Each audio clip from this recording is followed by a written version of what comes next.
Hello and welcome everyone to our new series In Search of Truth, which is organized in conjunction with our current exhibition, Questionable History at the Wende Museum.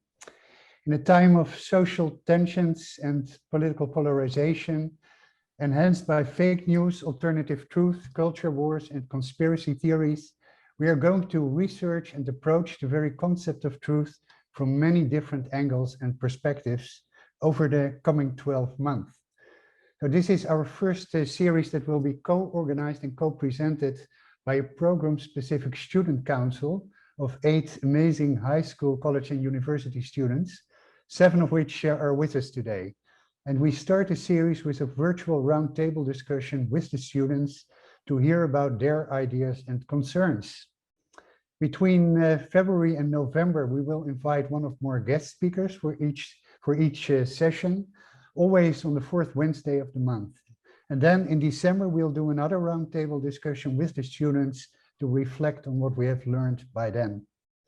You can find some practical information about today's program and the Q&A, etc., and the logistics in the chat.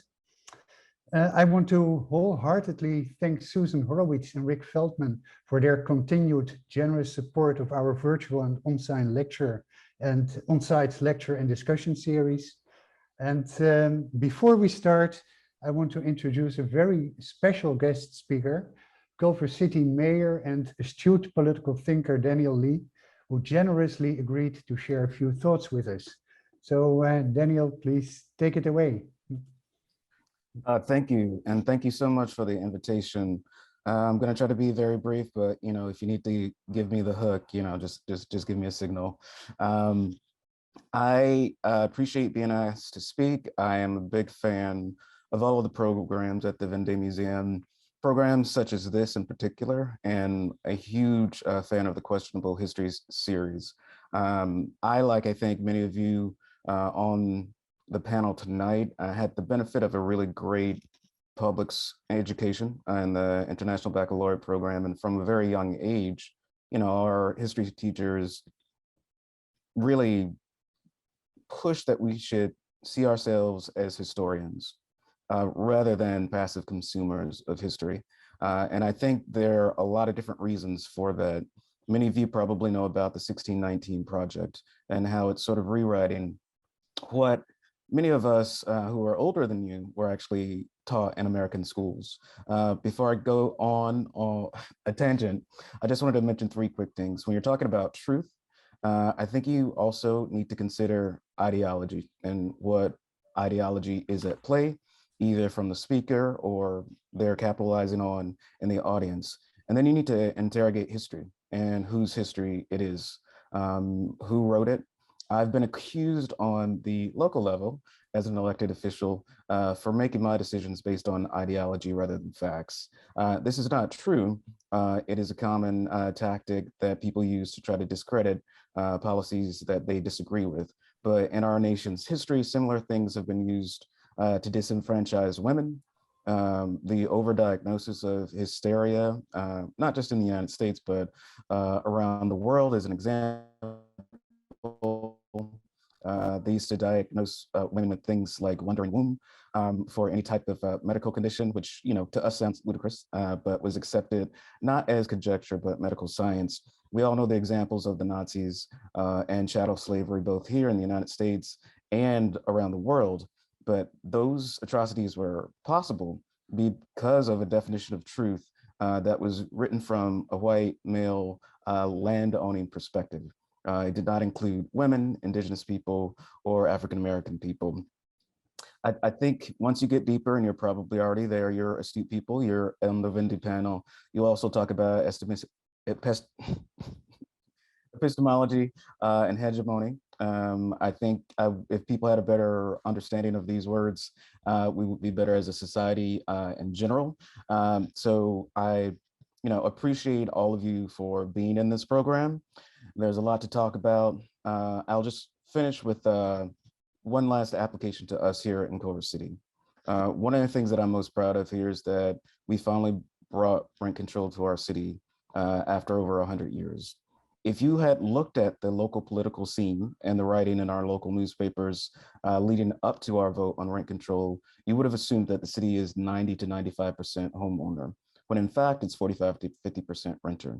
It's just that prior councils and people who lived here before accepted the, common knowledge argument of their neighbors and assumed that we didn't need this. The truth of people moving away to buy homes in North Hollywood or Arizona or elsewhere pushed homeowners here in Culver City to work with renters so we could get that passed. Often the first step towards enacting any type of change is exposing the truth. And I think that's something to take away with. So thank you again for having me here tonight. I will stay on as long as I can, but happy to come back as a viewer some other time, or as a speaker to just be in a more substantive discussion with you all. But I have a fantastic night. Thank you so much, Daniel. I couldn't have imagined a better introduction to this program. Also, because several of the things you mentioned, like the combination or the relation between truth and ideology, the 1619 project, history teaching, epistemology, and hegemony are things that are actually on the program for today. So we'll take it from there, and thank you very much for being with us. And with that, I would like to dive in immediately and with the first round of questions, simply asking all of you, what inspired you, what motivated you to join this program about truth? So maybe you can very briefly say your name and where you are studying, something like that, and then give us a little insight in your motivation. I would like to start with Meghana. Yeah. All right. Hi, everybody. I'm Meghana. I'm 18. I'm currently on a gap year before I start at the University of Chicago in the fall. And I wanted to participate in this program because I think especially today with social media, the value of fake news is growing and misinformation spreads a lot more quickly than real news does. So I think it's important to reevaluate how we can bring back truth in history, politics, science, education, and more. It's also important to delve into a topic like this because it has many layers. I think a lot of questions lead to more questions, especially in the case that a lot of people have their own personal truths and those can differ. So I think it's always important for us to reevaluate and rediscover what truth means. Fantastic, thank you. Ella, can I ask you to take it up? Hi, my name is Ella Krieger. I am 18 and I'm a senior at LACE's Los Angeles Center for Enriched Studies. It's a high school. I would say that I'm most excited to engage with the ideas within our program through the collaboration of our team, because I feel that the opportunity to share this platform with others in this setting really inspires me to challenge my own truths and discover more. Thank you. Great, thank you. And we'll come back to that as well. Emma? Hi, everyone. My name is Emma Larson. I'm 23 and graduated from Williams College in Western Massachusetts last spring. I'm now working as a social studies and history teacher for 5th grade while applying to graduate schools. I was interested in joining this program because I think that questions about truth and history and how we look at the world and what constitutes reality are questions very pertinent to the work that I'm doing in my classroom, but are also very pertinent to the way that I move through the world.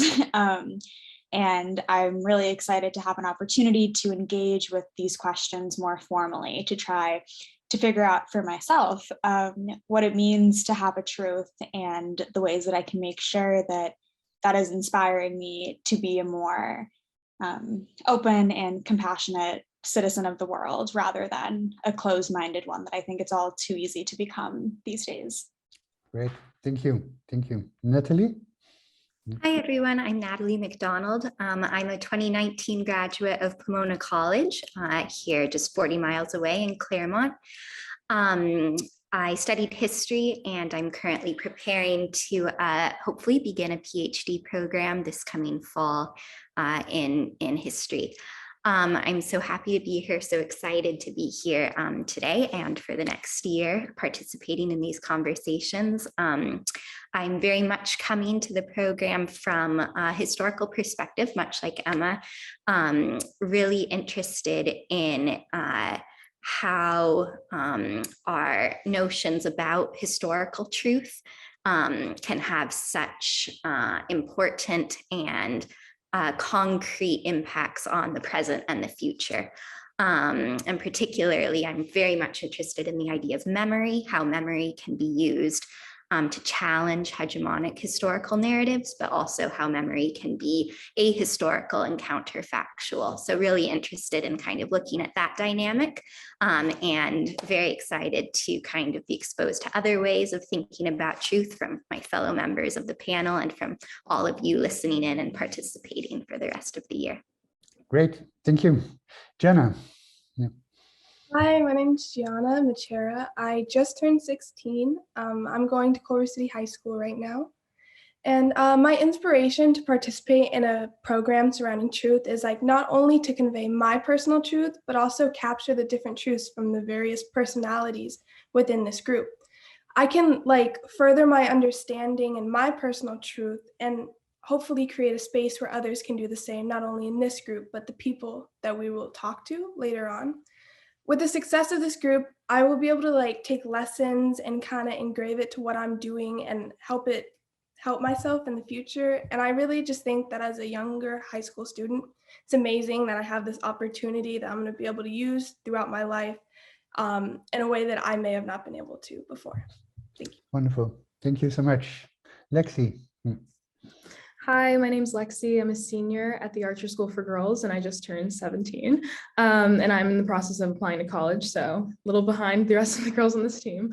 But I'm interested, or what motivates me to participate in this program is just beginning to develop a sense of understanding of the world around me. And I mean, there are so many different lenses that could be created from, and I just want to be on this team of powerful and intelligent women to continue learning about what's going on in our world and kind of debunking these lies and also forming our own understanding of truth in different fields. Perfect, thank you. And then lastly, Hannah. Hi everyone, my name's Hannah. I am 19 years old. I'm currently a sophomore at Vanderbilt University in Nashville, Tennessee. So a little bit removed from Los Angeles, but 2 hours behind, but still very excited to be here. And I am really interested in this program and discussing truth because I'm curious about how we can change our collective view of what's true in the world to be more inclusive towards marginalized voices and really create a world that we can exist in that's comfortable for everybody. Because right now there's a truth that we've accepted that doesn't suit everybody. It really only serves a small fraction of people.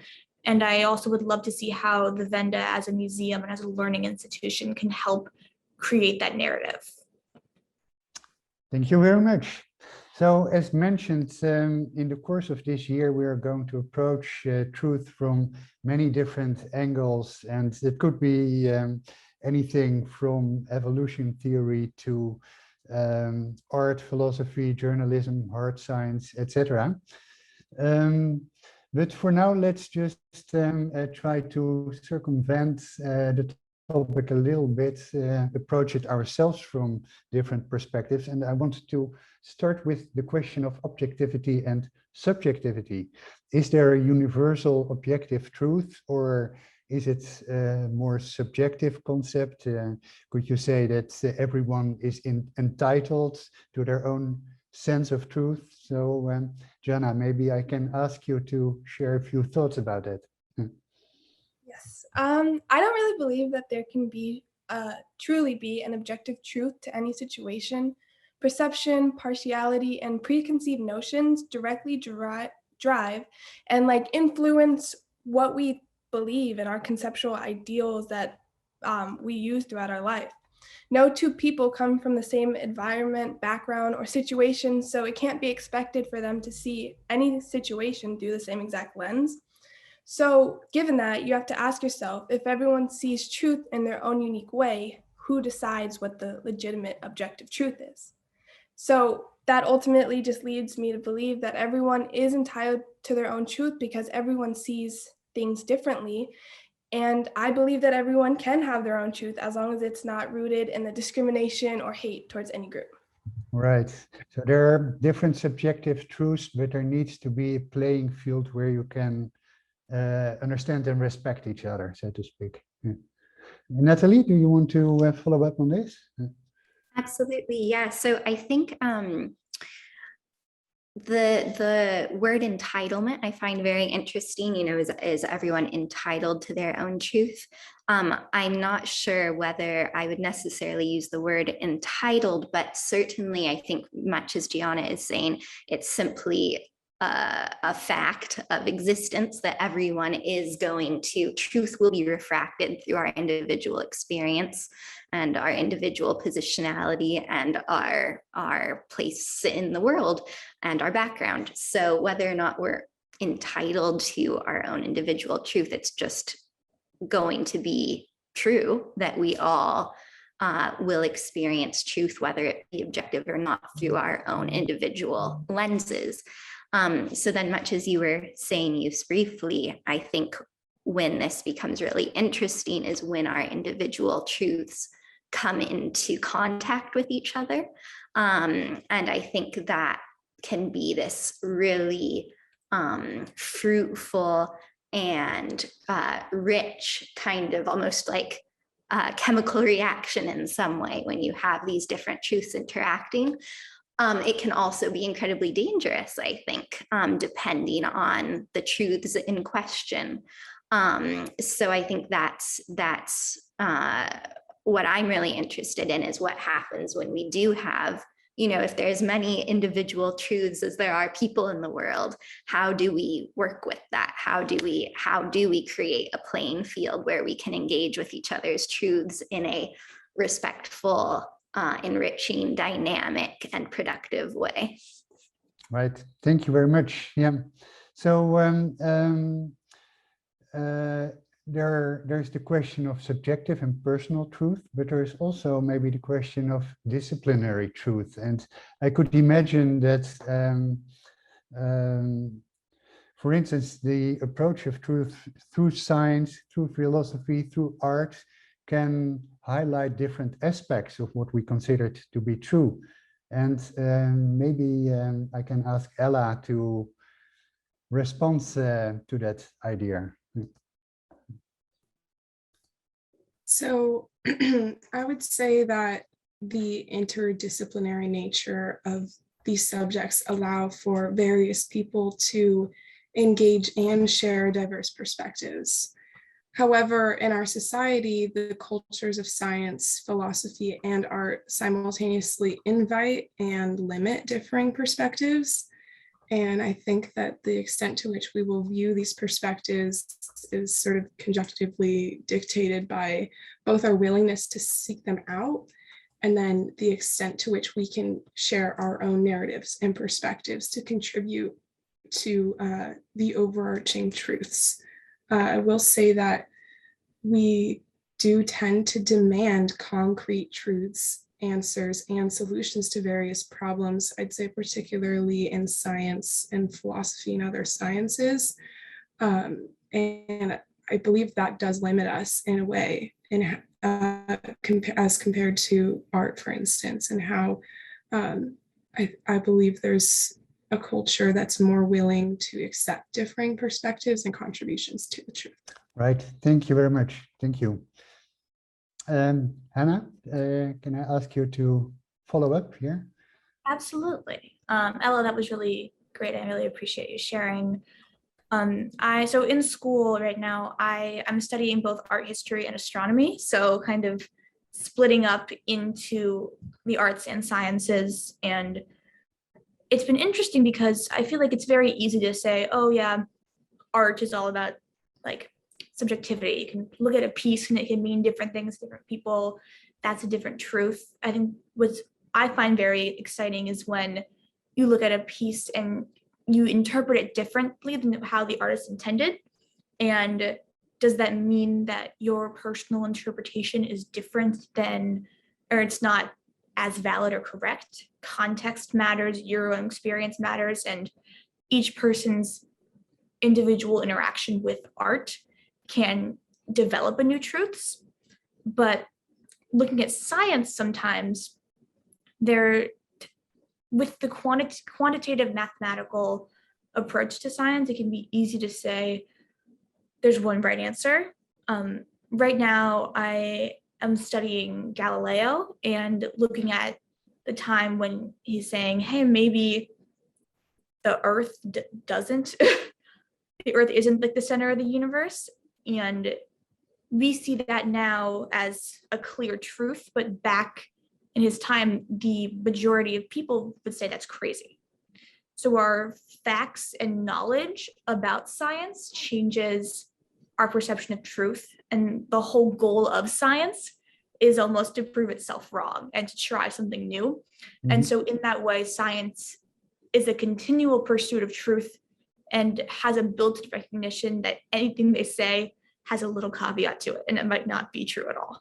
Right. How would you compare this conception of truth, say in astronomy or hard science, with the idea of truth in art? Yeah, I think science has a lot of numbers and figures, and it seems like it's more of a progression over time, whereas art feels like it's a progression all at once over space. So 4 people can look at a piece of art at the same time and get totally different truths from it, versus in science, 4 people can look at a set of data, say, okay, yeah, we all see the same thing, but then in 5 years, we get new data and it looks different. Right. Okay, thank you very much. Thank you. So another aspect that actually has been brought up by Daniel Lee is history teaching. He spoke about the 1619 project, and as we all know, there's a lot of quite contentious debate going on what aspects of, for instance, American history needs to be taught or are not allowed to be taught. There is a current wave of censorship of certain literature at high schools going on. What does it mean, according to you, to be truthful in history teaching? And Emma, that's a question I'm going to ask you. Yeah, absolutely. I think first and foremost, to be a truthful history teacher, it's important to recognize that each student that you're teaching is like coming to the classroom with their own set of truths, starting from there, that you're already not dealing with a blank slate, because everyone's walking in with their own preconceived notions and ideas on any historical moment you're going to be talking about. I think secondly, a really important aspect of truth is recognizing that even you as the teacher don't necessarily have the truth. Like, you don't know everything. I think that admitting to the fact that a lot of history are facts, like we don't know, that we can't go back and check that they happened for sure, and kind of being honest and open with that imbues students with a sense of honesty, and like having that honesty as a teacher then allows kids when they're learning, or adults when they're learning, to also be as honest and as straightforward. Then this is like very basic, but teaching the facts, which is something that unfortunately has become more difficult these days than I think it needs to be. But like having a fact-based history class where you say what happened and where and how many people. And finally, the why part is really where truth gets tricky. That's where interpretation and narrative comes in. And in order to most truthfully teach that, I think it's really more teaching critical thinking skills, kind of teaching students how they are able to garner the quote unquote truth from a set of historical data, rather than saying, this is how it is and this is why it happened. Kind of probing those why questions and informing students how to ask those why questions is perhaps a more truthful way of teaching history than saying, this is how and why everything happened. Yeah. Yeah, thank you very much, Meghana. Would you like to add something to this? Or, Yeah, definitely. I love what Emma said. I think the critical thinking piece is so important in history, to always be asking follow-up questions like why and what like position, like if you're reading a quote in history, like what position is that person coming from? How are they bringing in their biases to a situation? I think in history in general, it's important to examine all voices, all opinions, all stories, but also to accept the fact that you're not going to always get the full truth. I think what Hannah said about science is, it kind of even applies to history weirdly, which is like, we still might learn more things about history, like new opinions could be added, new stories could be told, and that'll form, you know, a different story. So, and I think also like in US history, like it's important to accept our faults as a country. I think sometimes you want to avoid that, you want to censor that because it's uncomfortable, but we need to talk about topics such as slavery. We need to talk about how terrible we've been to marginalized communities, because that's like our way of moving forward. And I'm going to take a John Oliver quote here because he had a really good segment on history teaching. I recommend you check it out. But like, history when taught well shows us how to improve the world, but history when taught poorly falsely claims that there's nothing to improve. So I think truth in history teaching is just so important to like contributing to like a progressive moving society. right, but Emma mentioned that currently it has become tricky to focus on truth in history. Why do you think, and this is for anyone, why do you think that is? I think something that's kind of interesting is that the truth can be that, like, maybe the only truth that we know is that there is no single viewpoint and there is no single truth to what happens. So in teaching history, we can be honest and upfront about what we know, and that we don't know what happened in the past exactly. This is what we think's happened. This is how I can personally interpret it. This is how others interpret it. How do you see it? And I loved what Emma was saying about teaching critical thinking skills and allowing each individual learner to take those sort of the facts, the who, when, where, and then come up with their own interpretation about how to improve the world. Right, right. Thank you very much. And by the way, I see that, yeah, go ahead. I would just like to add to that and say that I really support the notion, not only being one to ask the critical questions, but as a learner, having like practicing humility, compassion, and then I think particularly patience, because some truth of our learning is that we don't immediately have answers. And I think when we are in school and under various lessons and institutions, we have this idea that we need to instantaneously learn answers. However, because history is so complex and today, like life today is so complex, there won't really be an answer, just an ongoing investigation. So once again, I want to emphasize that I believe humility as a learner is very important. Thank you. Beautiful, thank you, thank you. And by the way, I see there's already a question under the Q&A box. So after our discussion in say about 10 minutes, we are moving to Q&A. If you feel inspired by this conversation, and this is for the viewers, to already come up with questions, please put them under the Q&A box and we will pick them up once we start that part of this program. Another question I prepared is that you could argue that truth is very much dependent on, or our concept of truth, on cultural codes and political power structures. And if that is the case, the question is, who controls the truth and how does that power structure or that power mechanism actually work? And I'm going to ask Lexi to comment on that. Of course. I think that what everyone was talking about before is definitely important, especially introducing the aspect of critical thinking. When I heard this question, I was thinking about who controlled my truth, and how I kind of created that basis of understanding for my life in the world that I'm living in. And I found that media and education was a lot of what was telling, or what was telling me what was the truth, essentially. And I mean, I go to a private all-girls school in Los Angeles, and I just thinking about the education that I've had, I've learned, or I think I can look back and see a little bit of like biased learning and understanding that definitely controls my truth and controls the truth of all of the students that go to my school. But then when you step back and look at media and how much students and people are on their phones all day, websites and gossip columns, they control so much that probably goes unrecognized. Like I could read something on my phone about something that has some disease that I've been ingesting, or I don't know, something crazy like that. And I'd probably not even think twice about it because that's what's been going on and that's what my phone is saying.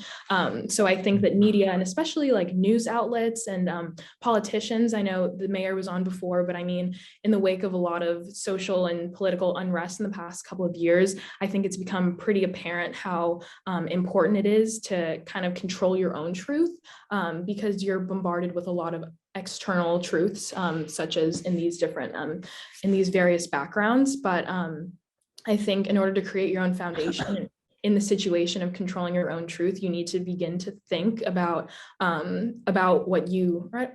You need to begin to think about what you really believe, if that makes sense. Yeah, absolutely. Can you expand a little bit on that? How do you do that? Because you as you mentioned, you are bombarded with all these pseudo truths. Mm-hmm. How do you create your own basis? I think by taking that extra step and initiative to actually want to learn more, I think it goes beyond the classroom and beyond the phone. Sorry for the loud noise if you can hear that, but if you really want to know and you really want to create your own understanding of truth, you need to do the research and you need to talk to people. You should come to forums such as this and hear other discussions and expose yourself to multifaceted opinions and experiences, because that's the only reason and that's the only way you're going to learn something new. Great. Thank you so much. Megan, would you like to follow up? Yeah, just quickly adding on to Lexi, I think there's been an issue of like selective exposure when people are like confronting facts. Like people have their own set of facts now because they only look at like things that confirm their own beliefs, and that obviously leads to problems because you know, you need to be controlling your own truth by exposing yourselves to many different opinions in general. And just to like go back to the question, I think in general, like the people who control the truth tend to be like high socioeconomic status, men, white people. I think that goes back to a lot of what the mayor said, like why are certain voices elevated while others are put down? And I think it begs the question of like, why do we value some people's truths more than others? And I feel like that's definitely like an important question to like keep going back to as we get further into this program, because I guess, yeah, a lot of people's truths seem to be more important than others. Definitely, and I'm sure we will. So some people speak nowadays about a crisis of truth, and not without reason. There have been these crazy discussions about alternative facts and people straight out lying into the camera. What do you think is behind the idea that we can't, as a society, even agree on simple facts anymore? And maybe Emma, you want to kick off there? Yeah, I think that the current crisis of truth is caused by a litany of different things. This is like very, very basic, but I remember learning about this law and like my mind being blown. But the FCC fairness doctrine was a doctrine first imposed in the 50s that basically said news media had to present all aspects of controversial issues, and that was repealed in the 60s. And so I think that like that is a great place to start. The crisis of truth is caused by the fact that anyone with any platform is allowed to say whatever they want and present it as truth. I think that that is then compounded with like our current world of social media and the fact that anyone can have that ability. And now that is tenfold because you can post it everywhere and you can present yourself as a very like well-meaning, well-researched, fact-based individual when that is most definitely not the case. Right. So I think the internet has a huge effect on it. I think also this like American idea of individualism and like really holding your individual life and meaning to an extent where you're not willing to make sacrifices. I think that our ability to balance our individual irrationality with rationality has kind of gone out of loop right recently. Yeah, so I would say kind of all of those things compounded. And I think something that's just like important to mention is how like crises of truth I think have happened throughout history, and like this is a very specific one. Like if we talk about the Soviet Union or Nazi Germany, there was a crisis of truth that was almost the opposite, where like rather than having all of these competing truths, there was just one truth that everyone had to adhere to. And so I think an interesting discussion is like what made that crisis of truth different, and like where do you find a balance between the two for like a healthy democracy and world that does the best for the most people. Yeah, that's a great comparison, and that also provokes the question, what kind of truth or what kind of agreement about truth do we need to keep a society together? And that's maybe something I can come back with Meghana, if you could share some thoughts on that question. Yeah, definitely. I think having like a collective truth is so important to like maintaining unity. I think a lack of truth causes greater political polarization, more hate towards marginalized communities. Like, I think going back to the selective exposure, I think that can definitely lead to people not being able to agree. And when you can't agree, we can't move forward. And you can obviously see that a lot in politics, that there's just constant gridlock because people can't even agree on like basic facts or like basic things that we need to do to help society. So it's definitely important that we maintain some collective truth in order to actually get things done and have the same kind of values and goals, especially with people that are in those positions of power. Right. So maybe we are the platform to produce that collective sense of truth by the end of the year. Thank you. Yeah, speaking about that, I have a question about the potential role of museums in this whole discussion. What do you think museums can contribute in narrating or developing truthful stories about the past and the present? And Natalie, can I start with you there? Yeah.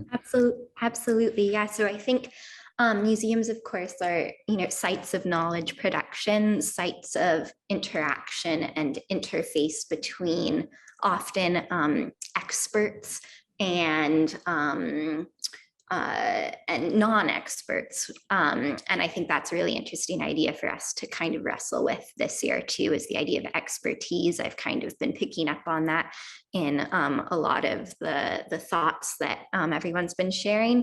The idea of expertise in truth, the idea of dissent in truth.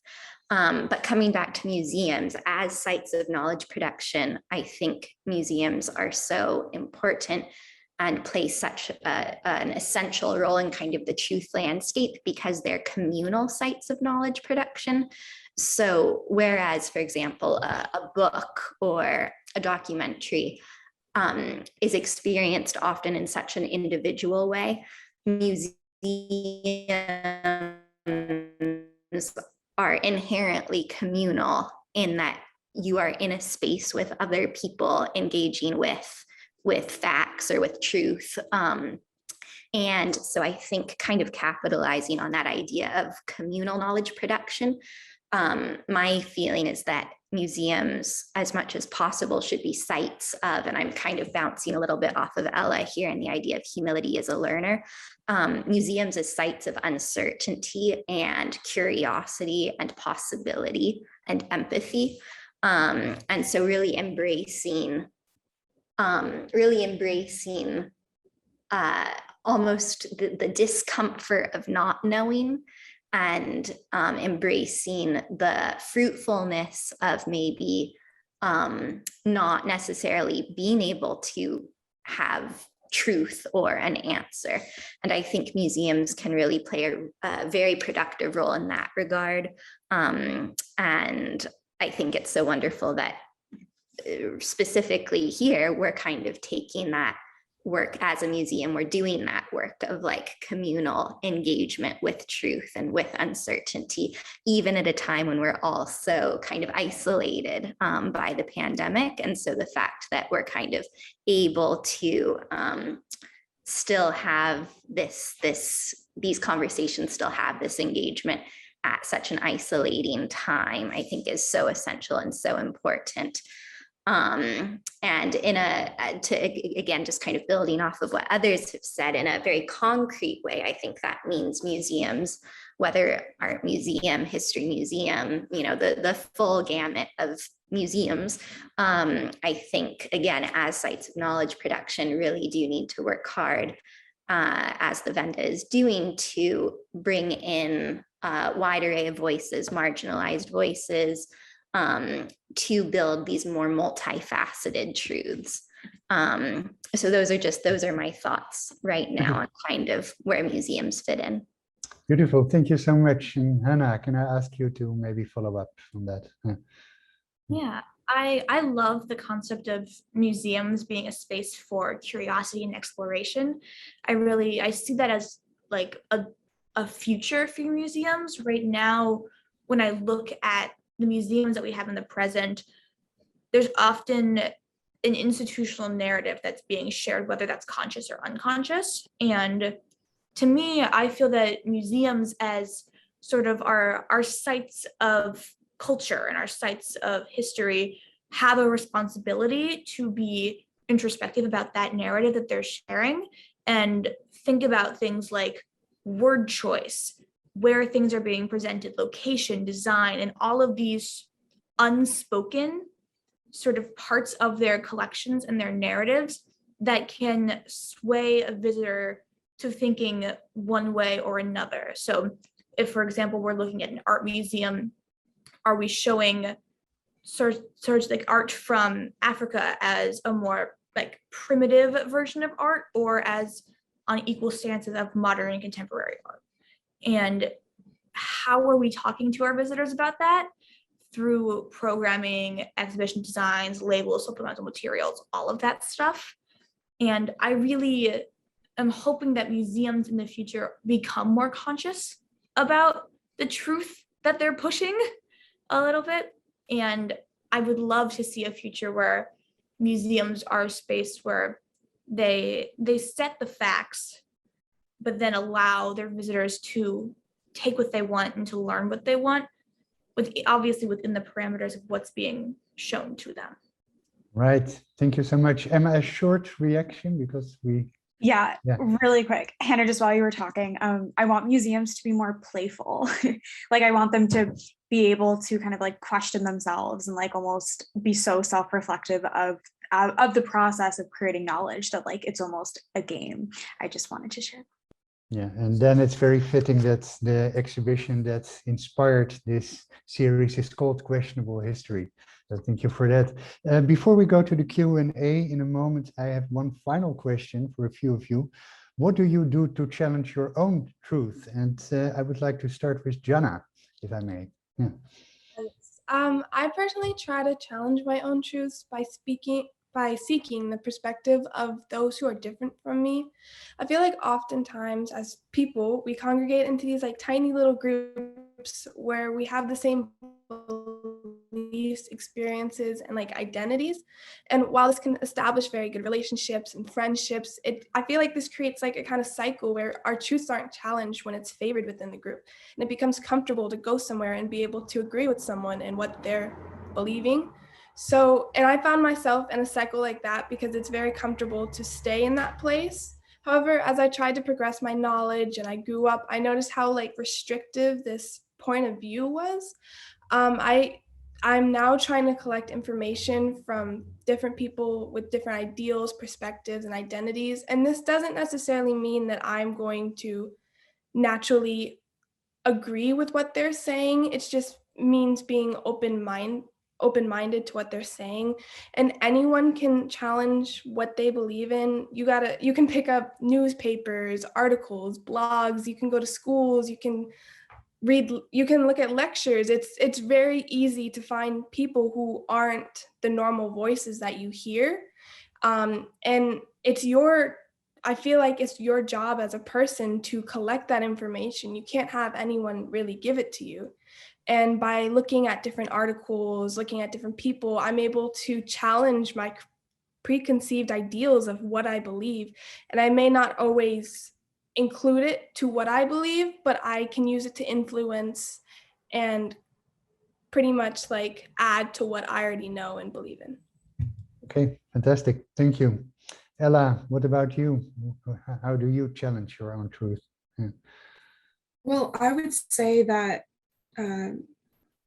similar to Gianna, I do seek out mentors, friends, role models, and people from differing backgrounds, positions, perspectives, age groups, because we are really quite limited by where we're comfortable. And I want to come back to this topic that I've heard a few others share about today.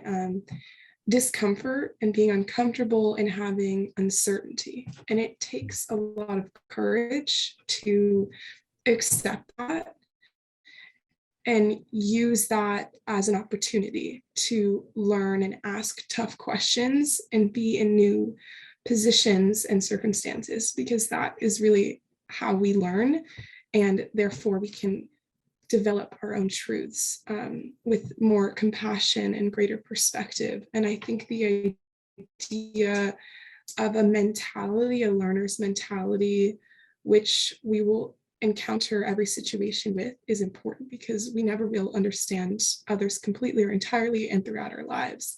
And instead of being hopeless about that, I think we can be inspired by continuing to ask questions and be uncomfortable. And that's how I learn and develop my own truth. Great, thank you so much. And finally, I would like to ask Lexi the same question. Yeah. I don't think I could put it any better than Gianna and Ella have. I think that, well, personally, what I do is I, as previously mentioned, continue to interact with new people, because interactions bring the most change, the differing perspectives. And as Gianna and Ella both mentioned, by placing yourself outside of your comfort zone and really either having those conversations or meeting new people and just, I don't know, speaking and learning, you can begin to kind of challenge your own foundation, but not only challenge, but just continue to build upon and grow, because one's truth and one's knowledge isn't stagnant. It's going to continue to grow throughout the rest of their lives. And by having these conversations and continuing to learn, you can continue to develop your own understanding of truth and own understanding of the world. Beautiful. Thank you. Thank you all so much. And with that, we are going to move to the Q&A. We have already a few questions there. The first is by Gert Zimmerman, and he writes, I am a former political prisoner from East Germany.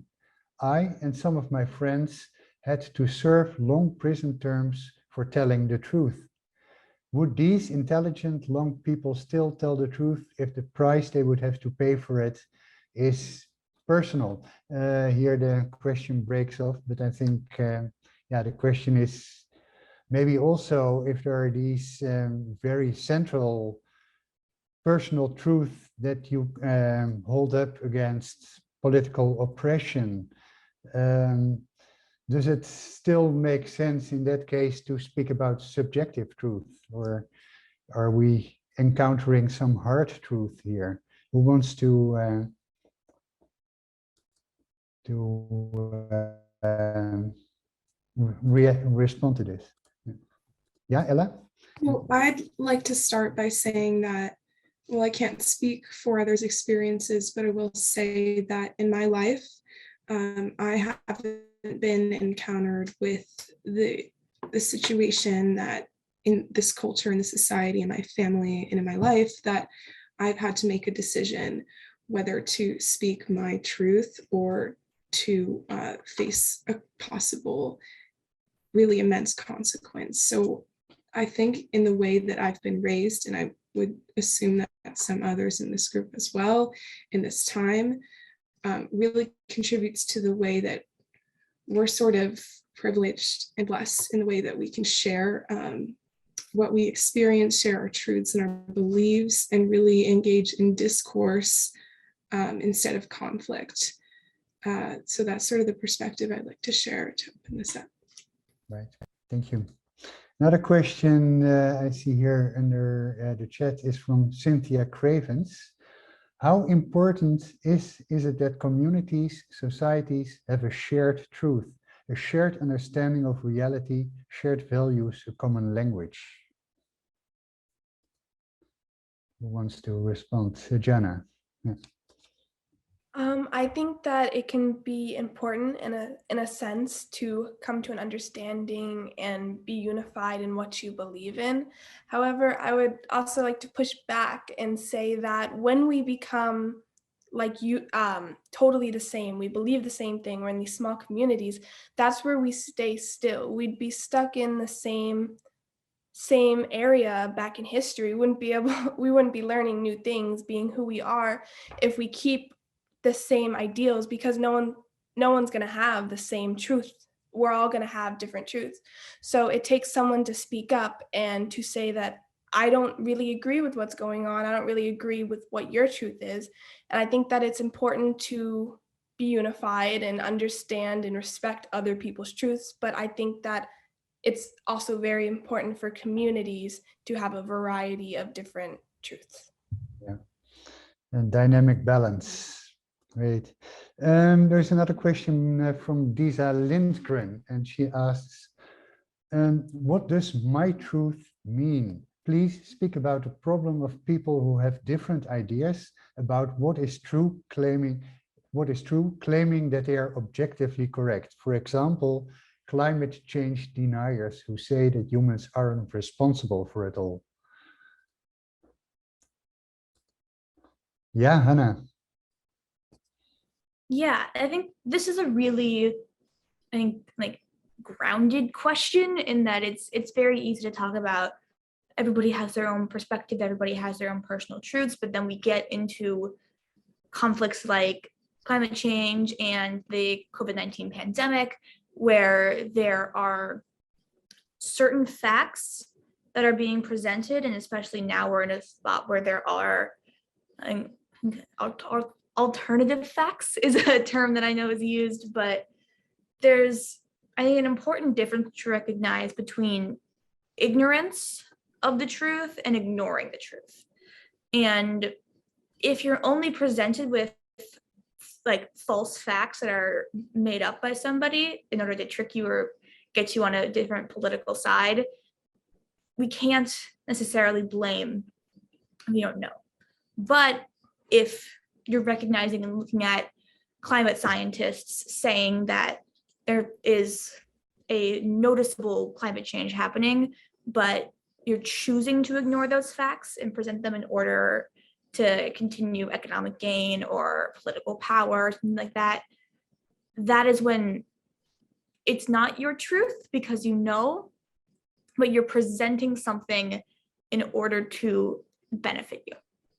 So looking at what truth is, I think what's really important is education and explaining and creating spaces where we can present the facts that we have been able to prove, whether scientifically or through other means, and creating spaces and encouraging a culture that is receptive to saying, I didn't know that, but now I do, and I recognize that I was wrong in the past.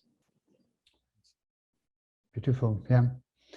Any other thoughts about this? Or since there are no other questions under the Q&A, any final thoughts about today's conversation? That's fine. I think we covered really a lot, and I think this is a fantastic start of the program and laying the ground for a very adventurous the coming 11 months to explore this topic further and deeper. Our next program will be on February 23rd, again, Wednesday, 4 o'clock. And yeah, please follow us on our website, e-newsletter, social media, etc. For the details. We're actually taking the next half hour together with the Student Council to fill in the details for that program. So thank you all very much for joining this kickoff, and I really enjoyed it. I hope you did as well. Bye-bye.